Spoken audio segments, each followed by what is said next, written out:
இங்கே இருக்கின்ற பத்திரிகையாளர்களுக்கு கொஞ்சம் ஞாபகப்படுத்தி பார்க்க வேண்டும். நீங்கள் இங்கே அதிமுக ஆட்சி இருக்கும் போது சீன பிரதமர் சென்னைக்கு வந்தார். 2-3 நாள் தங்கினார். அந்த 2-3 நாள் இங்கே தங்கிய போது அப்போது முதலமைச்சராக இருந்த எடப்பாடியை அவர் ஏதாவது ஒரு 5 ரூபாவது அழைத்து அவரை அந்த பிரதமருக்கு சீன பிரதமருக்கு அறிமுகம் செய்து வைத்தாரா என்றால் இல்லை. அவர் எடப்பாடியை ஒரு முதலமைச்சராக அவர் அப்போது நினைக்கவே இல்லை.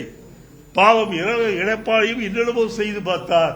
இருந்தாலும் அவரை சைனா ஒரு நாட்டின் பிரதமர் ஒரு மாநிலத்திற்கு ஒரு அந்நிய நாட்டினுடைய உரிமையாளரை ஒரு பிரதமரை அழைத்து வரும்போது அந்த மாகாணத்தின் முதல் பிரஜையாக இருக்கின்ற அந்த முதலமைச்சருக்கு மரியாதை தருகின்ற வகையில் இருவரையும் அவர் அறிமுகப்படுத்தி இருக்க வேண்டாமா என்பதை நான் கேட்கின்றேன். ஏன் இவ்வளவு காலம் தள்ளி இதை சொல்கின்றேன் என்றால், ஆரம்பத்திலிருந்தே அவர் நம்முடைய தமிழகத்தை வஞ்சிக்க வேண்டும் என்ற வெறி கொண்டு அலைகின்றார். நம்மை ஏமாற்றுவதற்கு வேஷ்டி கட்டுகின்றார், நம்மை ஏமாற்றுவதற்கு திருக்குறள் படிக்கின்றார், நம்மை ஏமாற்றுவதற்கு தமிழ் மொழியை உலகத்தில் அங்கீகாரம் செய்வதற்கு நான் என்னுடைய கடமையை செய்வேன் என்று சொல்கின்றார். ஒரு விஷயம் நீங்கள் நினைத்து பாருங்கள்.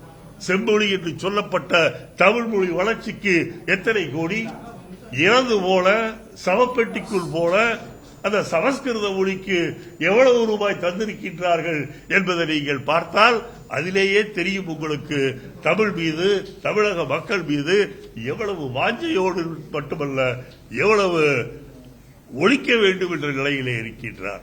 புதிதாக சொல்லி இருக்கின்றார் தமிழர்கள் திருடர்கள் என்று. தமிழர்கள் திருடர்கள் என்று சொன்னால் குஜராத்திகளை என்ன சொல்வது? அதுவும் குஜராத்திலே இருக்கின்ற இவரை பற்றி என்ன சொல்வது?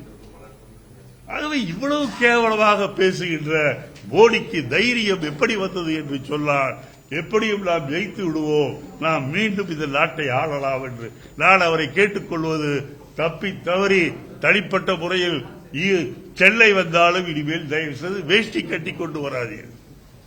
அதற்கென்று வேற ஏதாவது கட்டிக்கொண்டு அர்த்தம். வேஷ்டி கட்டிக்கொண்டு வராதீர்கள் என்றால் நீங்கள் வேற மாதிரி நினைத்து விடக்கூடாது.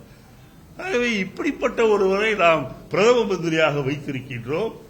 உலக நாடுகள் போற்றுகின்றது என்று சொல்கின்றார்கள்.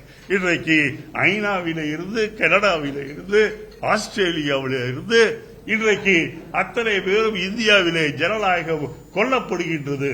அங்கே சர்வாதிகார ஆட்சி என்பது மெல்ல மெல்ல வந்து கொண்டிருக்கின்றது என்று சொல்லும் போதே நமக்கு எவ்வளவு பெரிய மோசமான எதிர்காலம் இந்த மோடி வந்தால் இருக்கின்றது என்பதை நாம் சிந்தித்து பார்க்க வேண்டும். ஆகவே அருமை தோழர்களே, படிக்க வேண்டும், அருமை பத்திரிகையாளர்களே, நீங்கள் இதை எழுத வேண்டும். இன்றைக்கு பத்திரிகையாளர்களை பொறுத்தவரையில் 10-15 நாட்களாக மோடியை தூக்கி எறிந்தவர்கள் கூட இன்றைக்கு மோடியினுடைய உண்மையான நிறத்தை, உண்மையான குணத்தை, உண்மையான உருவத்தை அறிந்து கொண்டு இன்றைக்கு உண்மைகளை அப்படியே எழுதுகின்ற பத்திரிகையாளர்களுக்கு என்னுடைய வாழ்த்துக்கள். நான் எல்லா பத்திரிகைக்காரர்களையும் சொல்லவில்லை, குறிப்பிட்ட அப்படி சில பேர்.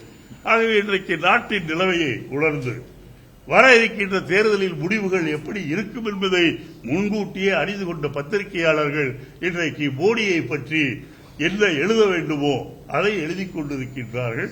அவர்களுக்கு நாம் நன்றி சொல்ல வேண்டும்.